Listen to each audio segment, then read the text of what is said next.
Welcome to Lotto America Oklahoma style. We're going to talk about how to select your numbers for your pool of 15 numbers. Okay, so here's how I do it. You can do it any way you want to. This is not legal advice, health advice, or any other kind of advice, or financial advice.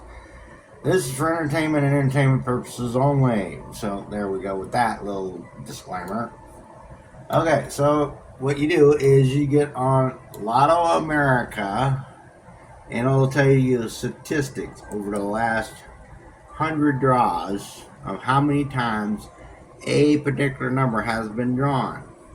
And this is how I select my 15 numbers. I go around and I find the ones that have been drawn the most times out of the last 100 draws, and I put them on a sheet of paper, and then of course I put them in numerical order after I get them on the sheet of paper. So that's how I get my 15 numbers. It also that's also the same way I get my Powerball numbers. They tell you how many times each number is hit in the last 100 draws, and then you just pick your Powerballs accordingly to that. And I usually only play 3 Powerballs due to the fact that way you can play it more times for your $10 worth.